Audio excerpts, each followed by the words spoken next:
तो गाइज मैं हूं आयुष और आप देख रहे हैं रेसलिंग इंडिया। स्वागत है आपका आज की इस वीडियो में। और एक्सट्रीम रूल्स पे पर व्यू इज नाउ ओवर। और भाई हम लोग वेट कर रहे थे कि आखिर क्या होने वाला है रोमन रेंज और फिन बैलर के मैच में। डीमन बैलर को भला WWE कैसे हराएगी, ब्रॉक लेसनर आएंगे, क्या होगा, वो चीज हमको पता लग गई है in one of the most weird endings. लेकिन मजा आया बहुत देख के, ये मैं कहना चाहता हूं। तो उसके बारे में हम डिस्कस करेंगे। Roman Reigns is still your universal champion, जिसमें आई डोंट थिंक कि लोगों को डाउट होगा। जो मुझे कह रहे थे कि भाई फिन बैलर को थोड़ा चांस दो, वो टाइटल जीत सकता है, he was very very close. लेकिन यहाँ पे गाइस तब भी फिन बैलर जो है वो चैंपियनशिप को कैप्चर नहीं कर पाए हैं। और उसके पीछे बहुत सारी मिस्ट्री है भाई, क्या हो गया है। WWE ने आगे के लिए काफी हाइप बना दी है। लेकिन उससे पहले हम वहां पे बढ़े भाई, यहाँ पे हम बात करेंगे शो के बारे में, एक एक करके सारे मैचेस को।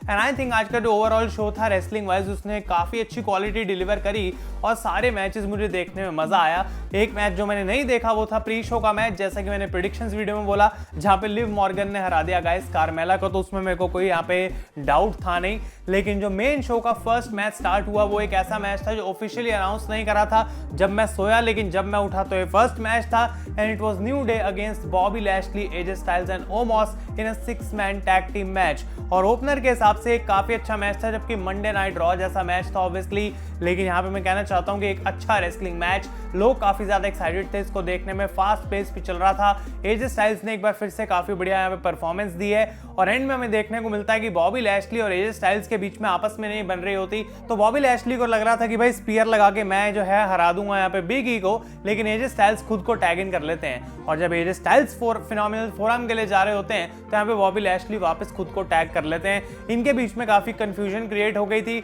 और बिग ई बॉबी लैशली को गाइस यहाँ पे बिग एंडिंग लगाते हैं and he has won the match for his team. Overall एक एंटरटेनिंग मैच था। और इसके बाद हमें देखने को मिलता है कि Bobby Lashley back stage challenge करते हैं बिग ई को फॉर द WWE चैंपियनशिप। और इस चैलेंज को इनफैक्ट ऑफिशियली एक्सेप्ट कर लिया गया है। और गाइस कल मंडे नाइट रॉ का जो शो होने वाला है उसको किक ऑफ करेंगे big E versus Bobby Lashley, match for the WWE championship. तो ये बिल्डअप के लिए आई थिंक ये 6-man टैग टीम मैच भी रखा गया।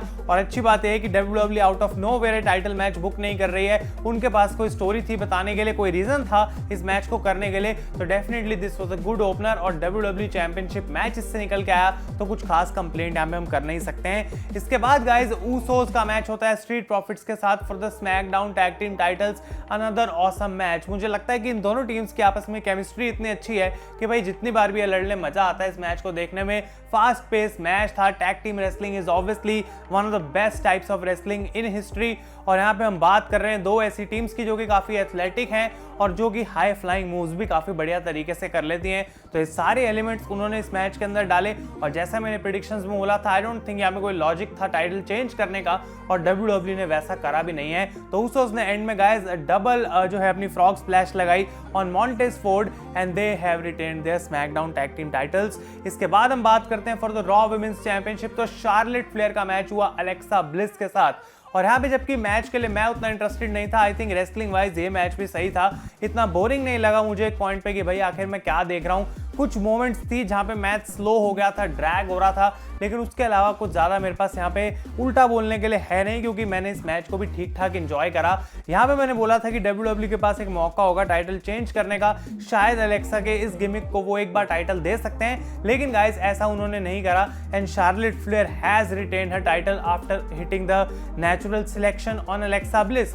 और यहाँ पे आई थिंक कहीं ना कहीं डिसीजन सही है, क्योंकि मैच के बाद जो हमें देखने को मिला गाइस वो एक नोटेड पॉइंट था यहाँ पे कि सबसे पहले तो शार्लेट ने लिली की जो डॉल है वो तोड़ दी है पूरी, और अलेक्सा इस बात से बिल्कुल खुश नहीं थी। और आई थिंक कि यहाँ पे अलेक्सा ब्लिस इतनी इमोशनल हो गई थी कि अब उनका कैरेक्टर चेंज यहाँ पे हो सकता है। तो हम इस कैरेक्टर को फॉर द टाइटल सोच रहे थे कि एक बार ऑप्शन दे सकते हैं, लेकिन आई थिंक WWE इस कैरेक्टर को खत्म करने वाली है। और हो सकता है कल मंडे नाइट रॉ पे वो पुरानी अलेक्सा ब्लिस हमें फिर से देखने को मिल जाए और वो आके चैलेंज करें इस बार शार्लेट फ्लेयर को, एक ऐसी अलेक्सा ब्लिस जिसके लिए शार्लेट ने लास्ट वीक डिमांड करा था। तो वो देखना इंटरेस्टिंग रहेगा। इसके बाद हम बात करते हैं for the United states championship. लोग मुझे कह रहे थे भाई इस मैच में स्टिपुलेशन है और वो है ट्रिपल थ्रेट मैच। तो भाई मैंने कहा भाई बहुत बढ़िया बात है, Damien priest, Jeff Hardy and Sheamus. और कुछ लोग ये भी कमेंट कर रहे थे कि भाई इस मैच के अंदर जेफ हार्डी जो है उनको पुश नहीं मिल रहा है, वो सिर्फ पिन लेने के लिए यहाँ पे आए हैं, लेकिन ऐसा हमें देखने को मिला नहीं। इस मैच की एंटरटेनमेंट क्वालिटी एक बार फिर से काफी बढ़िया थी।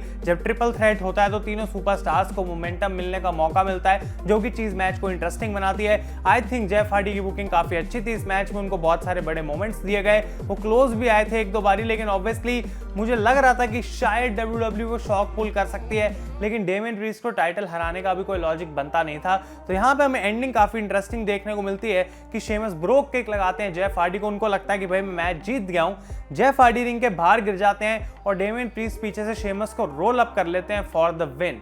अब यहाँ पे जेफ हार्डी ऑब्वियसली नियरेस्ट नहीं थे टाइटल जीतने के मैच के एंड में, तो ये भी पॉसिबल है कि जेफ हार्डी अब इसके बाद कहीं और चले जाएं और शेमस डेमियन प्रीस्ट की फ्यूड कंटिन्यू हो सकती है। लेकिन अगर इन तीनों की फ्यूड भी आगे कंटिन्यू होती है उसमें कोई प्रॉब्लम नहीं है। आई थिंक जेफ हार्डी का मोमेंटम सेट हो चुका है और इससे नीचे एक बार फिर से अगर उनको ले जाया जाता है तो वो उनके लिए बहुत ज्यादा बेकार चीज होगी। इसके बाद हम बात करते हैं for the SmackDown women's championship, Bianca Belair against Becky Lynch.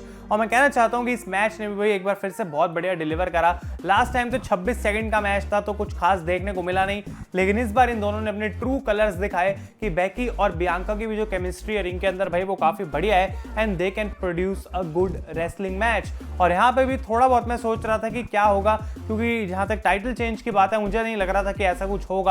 मुझे ऑब्वियसली पता था कि बेकी रिटेन करने वाली है, लेकिन कैसे WWE वो करेगी, क्या वो बियांका को क्लीन हरा देंगे, मैंने बोला था ऐसा होगा। लेकिन गाइस हमें आउट ऑफ नोवेयर एक एंडिंग देखने को मिली है because Sasha banks is also back. तो साशा काफी टाइम से आ नहीं रही थी और फाइनली उनका यहाँ पे रिटर्न देखने को मिलता है। इनफैक्ट यहाँ पे बेकी जो है वो मैच को ऑलमोस्ट हार गई थी क्योंकि बियांका ने अपना KOD फिनिशर लगा दिया था, लेकिन जैसे ही वो पिन के लिए जाती हैं साशा आके यहाँ पे उनको अटैक कर देती हैं। पहले तो बेकी को लगता है कि हाँ भाई थैंक यू सो मच कि साशा तुमने मेरी हेल्प करी, वो हाथ मिलाने के लिए जाती हैं साशा से, पर साशा उन्हें भी अटैक कर देती हैं। तो क्लियर उन्होंने यहाँ पे कर दिया है कि भाई मैं वापस ना बेकी के लिए आई हूँ ना बियांका के लिए आई हूँ, I am back for the SmackDown women's championship. और वो चीज गाइस हमें देखने को मिली आज शो के ऊपर।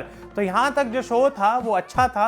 आई थिंक काफी चीजें एज एक्सपेक्टेड हुई, कुछ मजा आया देख के, कुछ डिफरेंट चीजें थी। लेकिन फाइनली जिस चीज के लिए मैंने बोला था लोग सारे इस पेपर व्यू में ट्यून इन होने वाले हैं, that was for the universal championship match Roman Reigns against demon Finn Balor.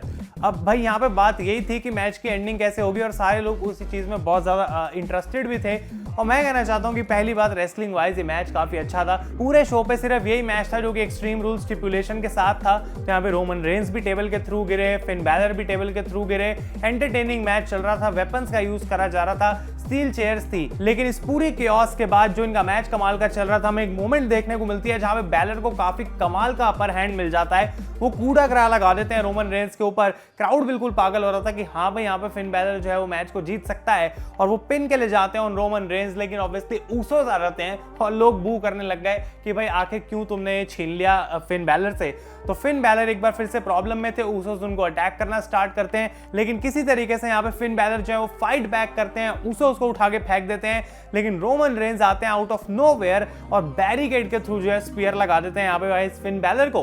तो इस पॉइंट पे सारी जो है वो तबाही मच चुकी थी रिंग साइड पे। लोग शायद एक्सपेक्ट कर रहे थे अब ब्रॉक लेसनर हमें देखने को मिलेंगे, जो कि आज के शो पे नहीं हुआ। लेकिन गाइस यहाँ पे एकदम से फिन बैलर का वो हार्ट बीट आ जाती है, वो साउंड इफेक्ट, और आउट ऑफ नोवेयर ऐसा दिखाया जाता है कि फिन बैलर को बहुत सी एनर्जी मिल गई है। वो उठ जाते हैं इतने बुरे स्पीयर खाने के बाद भी और रोमन रेंस को अटैक करना स्टार्ट कर देते हैं स्टील चेयर से। उनका गाना बज रहा है, थीम सॉन्ग, धुआं ही धुआं हो रहा है अरीना के अंदर, और हमें यहाँ पे दिखाया जाता है कि फिन बैलर रोमन को रिंग के अंदर फेंकते हैं, फिर से टॉप रोप पे जाते हैं कूड़ा ग्रा लगाने के लिए। और इस टाइम पे रोमन रेंस हिल भी नहीं रहे थे, लग रहा था कि हाँ भाई शायद टाइटल चेंज हो सकता है। बहुत अच्छा टीज करा गया था। लेकिन उसके बाद क्या हुआ, टॉप रोप जहां पे फिन बैलर खड़े हुए थे वही टूट जाती है और वही फिन बैलर वहां गिर जाते हैं नीचे। वो रिंग में लेटे होते हैं, जैसे ही उठते हैं पीछे से पड़ता है spear, 1 2 3 and Roman Reigns defeats the demon to retain the universal championship. अब मुझे यहाँ पे लगता है कि ऑब्वियसली मैंने बोला था क्लीन भी जीत सकते हैं रोमन रेंस, और एक काइंड ऑफ क्लीन था, लेकिन उसके पीछे मिस्ट्री भी थी। तो आखिर ये हुआ क्या, टॉप रोप कैसे टूट सकती है? भले अर्थक्वेक आया, क्या पॉल हेमन ने रोप काट दी? क्योंकि धुआं इतना था कुछ दिखाई नहीं दे रहा था। एंड आई थिंक कि स्मैकडाउन पे अब पता लगेगा कि क्या हो रहा है। लेकिन मैंने एक चीज अपनी प्रिडिक्शंस में ये बोली थी कि भाई अगर डीमन बैलर को यहाँ पे किसी तरीके से हराना है तो उसका अगला अपोनेंट सेटअप करा जा सकता है इस मैच के थ्रू, और आई थिंक WWE ने बिल्कुल वही चीज करी है, क्योंकि जिस बंदे ने भी ये रोप तोड़ी थी, अगर एक्चुअली WWE इसके पीछे कुछ रीजन देती है तो हो सकता है भाई कोई और सुपरस्टार हो जिसने ये चीज करी हो, और उसकी फ्यूड ऑफ फिन बैलर के साथ हो सकती है।